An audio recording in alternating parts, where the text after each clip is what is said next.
Hello and welcome to the Full 10 Yards Betting Podcast. You may notice that Tim isn't with us this week. He is running off in shame after getting 1 out of 4 on his bets last time. No, he's actually taking a bit of hiatus at the moment, so I've offered to keep everything going for the time being. So let's see if we can win you some cash. Cover your ears.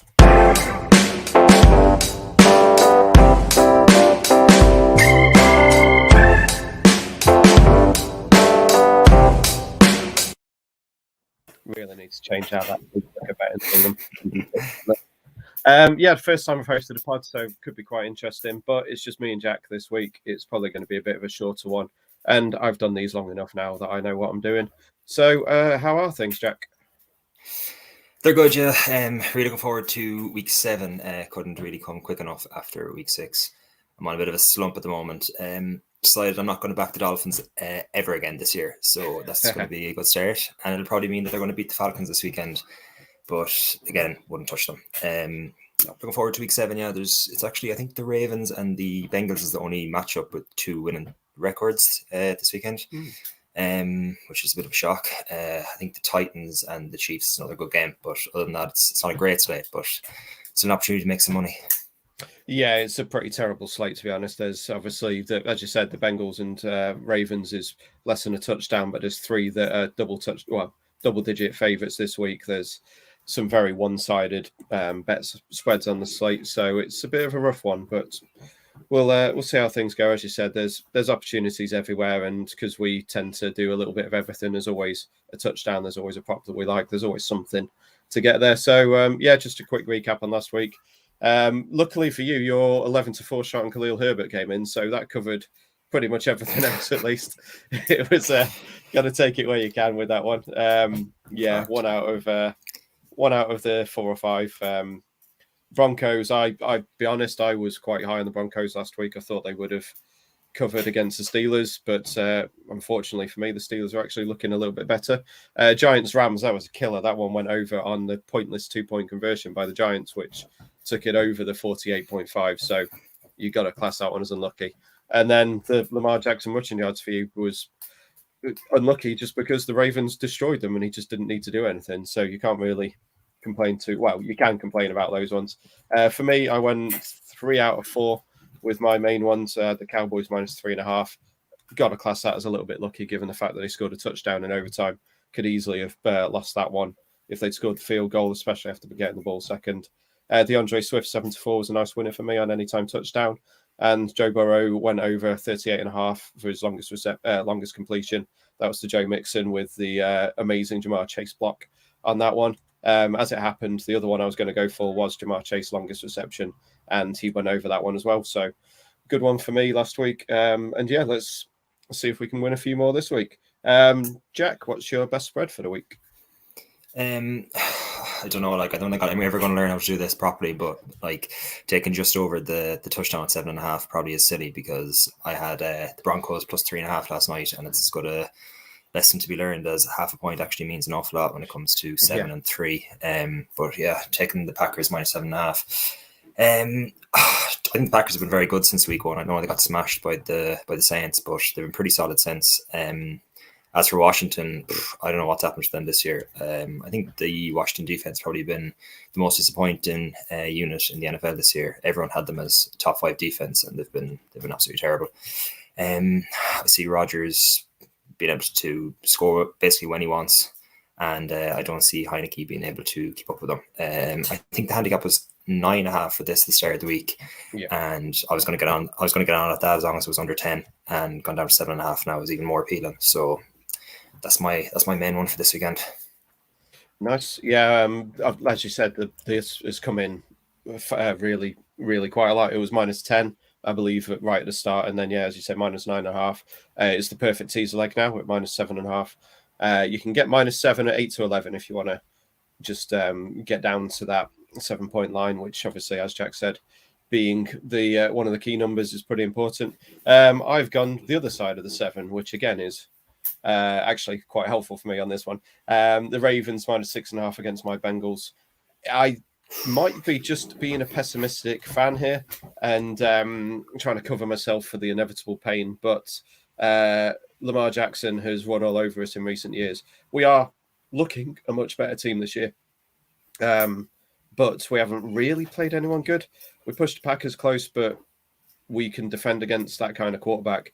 We don't seem to have found any way of stopping Lamar Jackson so far in the last couple of years.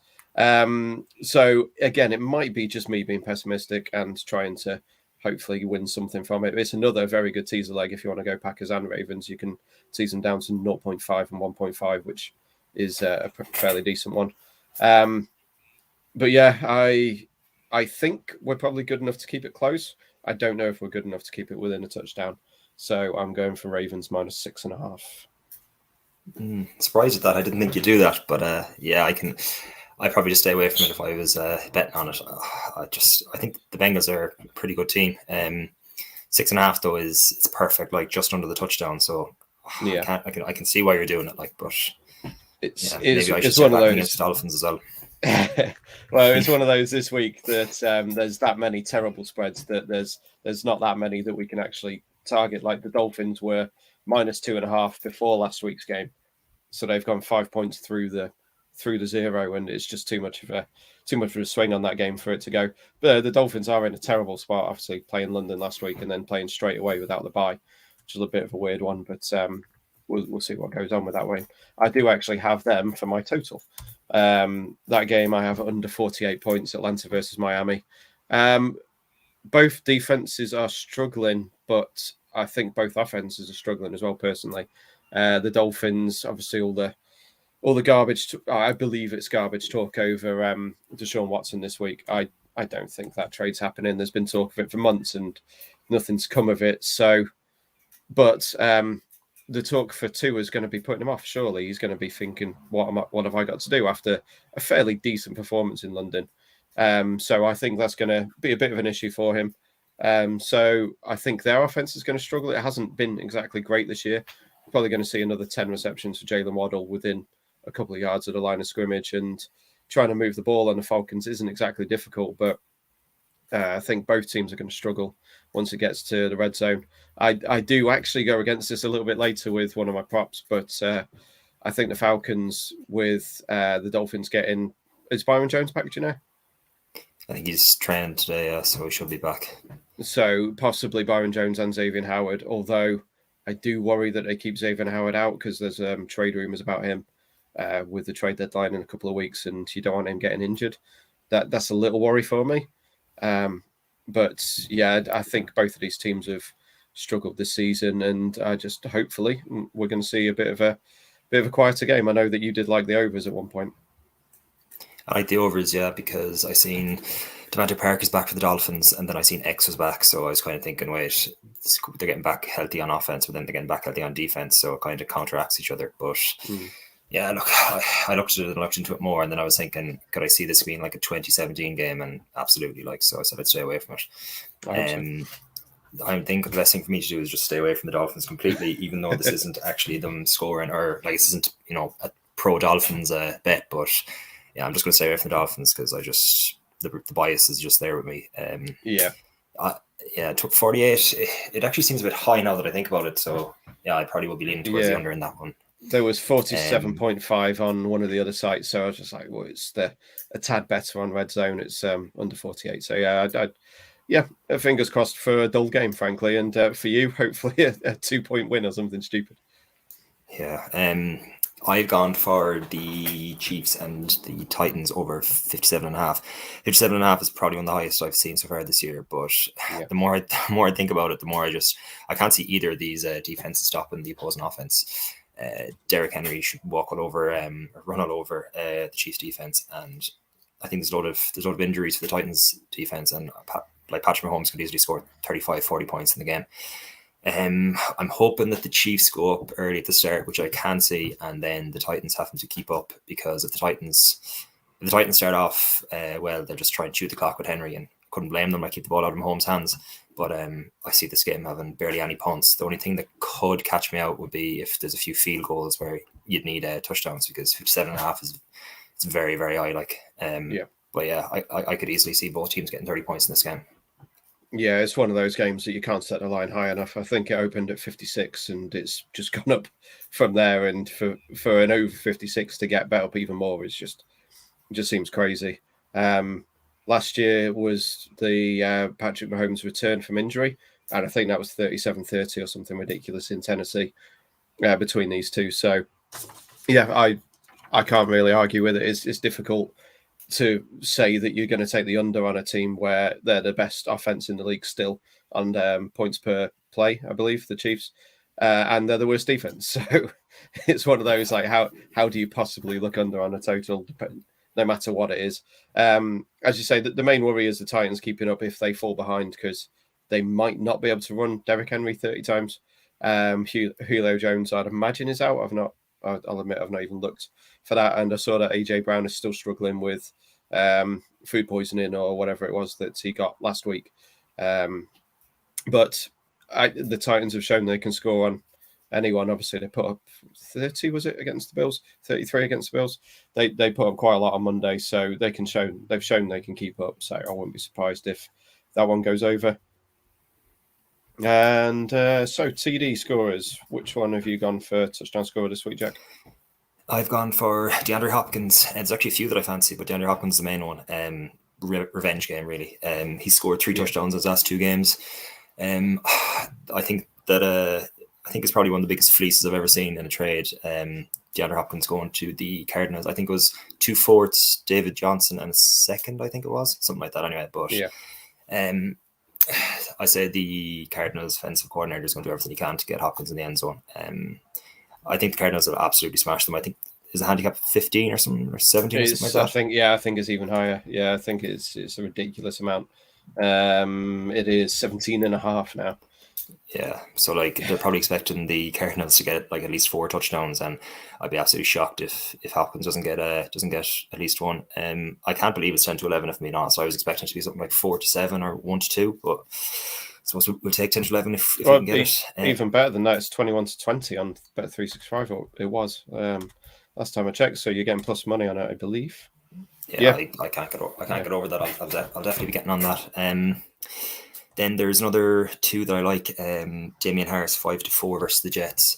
He scored against them 3 weeks ago. I think they played them. And even last week he had 18 rushes. Like he's clearly their number 1 back, even though they do like to rotate a bit. 5-4, great price. I thought it'd be maybe 8-11, 10-11. But again, yeah, I'm checking 5-4. And my last one is Ja'Marr Chase. Yes. The reason I'm going for this is because he's 11-5 on 365, and he's as short as 5-4 on Sky Bet. Like, am I certain he's going to score a touchdown? No, but 11-5 is ridiculous. I think he's got 5 so far this year in 6 games. So 11-5 is. I think he could be in coverage with Marlon Humphrey. I'd say would he be or who cares? Yeah, who cares? He's been killing single coverage this year, so I'm not really fussed who he goes up against. Yeah, so as I said, 11-5, I think is really, really, really good value. Yeah, he was on my list as well, just because of the price, as you said. Given the fact that it's 11-5 there and nearly evens everywhere else, it's too good to miss, frankly. Same as last week. Bet365 have been knocking out of the park this last couple of weeks with touchdown prices, which sucks for me because I can't get on there. But there was 6 or 7 that I listed this week, and they're pretty much all best priced at Bet365. They are way above. Derrick Henry, for example, is 4-7 at Bet365, and for me at the moment, I'll take anything above 1-2, and they're the only site that is. Unibet, I think it was, had Derrick Henry at 1-4. So if you're looking at the comparison between those prices is just absurd. It's obviously I don't really want to take anyone at 4-7, but when it's Derrick Henry who's scoring 3 a week, then it's difficult not to take that, especially comparing the odds between the sites. It's a big difference. But yeah, I can't even remember which one I decided to choose. There we go. Darrell Henderson for the Rams.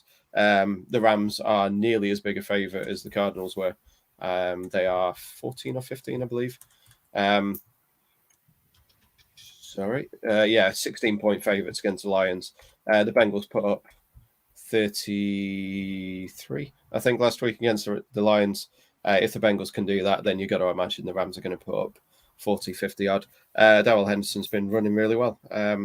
So yeah, I don't really have that much more to say. Again, the price is far better on Bet365.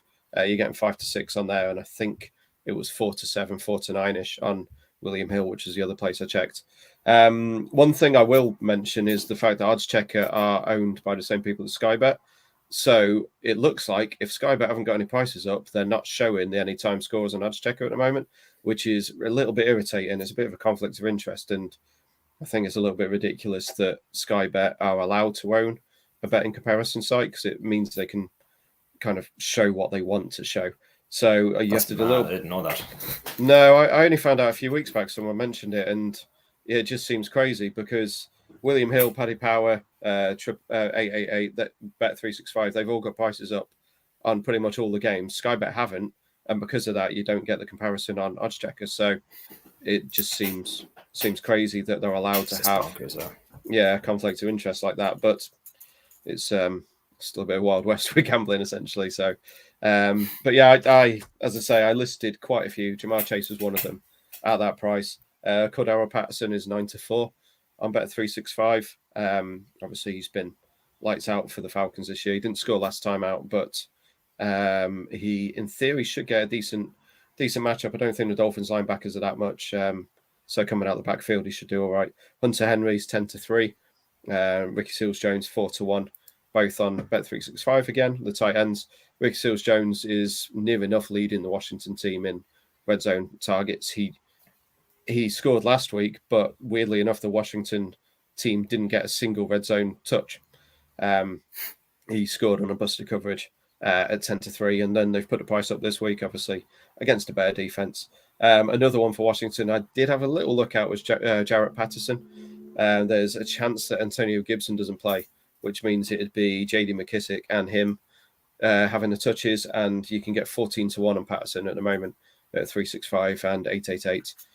Obviously, it's a bit of a punt,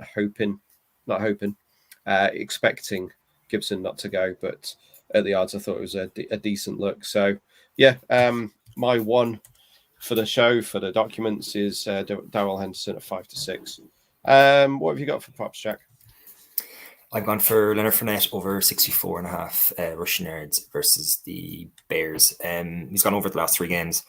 Bears defense is pretty good, but I was looking up stats there on Wednesday night, and they seem to give up an awful lot of yards against opposing RB1s.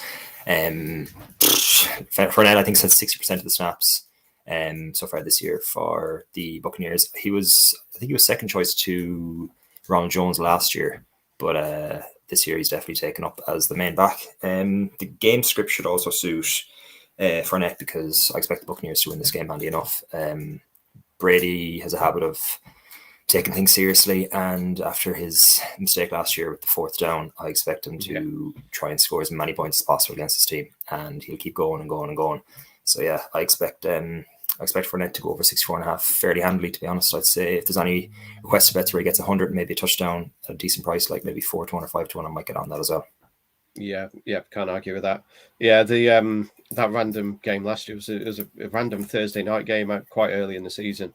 And I think I heard earlier that Brady was struggling to kind of control the offense back then. Obviously, since then they had their bye week that season, and after that he was unstoppable essentially. So yeah, I don't see them being any mistakes this week. They're 12-point favorites, so you're generally going to take the main running back to get the carries to put up the yards, and I cannot argue with that one at all. My one for this week is Kyle Pitts over 48.5 receiving yards against the Dolphins. Not last week. The London game was a coming out game for Kyle Pitts, and I think that's it. I think he's going to be a very big part of the offense now. Obviously, he put up 100 plus in London without Calvin Ridley there. Calvin Ridley is going to be back, but as I say, I don't think the genie's going back in. Not the genie going back in the well. There's some phrase about stuff going back in the bottle. There, I don't think Kyle Pitts is going away now. He showed what he can do. There's a brilliant video NFL UK put out today of the one-handed catch where it just looks amazing from the angle they've managed to get. He is basically a wide receiver. He lines up at wide receiver quite a lot, but he should be able to avoid Byron Jones or Xavier Howard if they're both on the field. So he should get the softer coverage. if they're lining up in the slot, which he did quite a lot. So, yeah, I quite like Kyle Pitts to get 50 odd yards. I would take him to score. I didn't even check the odds on that, to be honest. But yeah, I think he'll have a decent game again. Yeah, I do think a coming out game like that against the Jets, so just a rookie needs something like that, and they can kind of build on it. I definitely, as a Dolphins fan, I definitely wouldn't be telling you not to do it anyway. I wouldn't be surprised again if he hits like 70 or 80 yards and gets a touchdown or two, especially the way the Dolphins defense is playing. Yeah, no complaints there. I like that one as well. Yeah, I should have checked this earlier, really. Yeah, he's had 73 and a 50 in the games with Ridley so far this season. So he's shown he can still put up the yards with Ridley there. Obviously, not expecting 120 again, but he should be able to get quite a bit. Anything else for you this week, Jack? Not really. No. Well, I suppose I kind of like the Chiefs as well against the Titans as might do a small bet in it. I think the handicap's 5.5. Is it? I just think that so.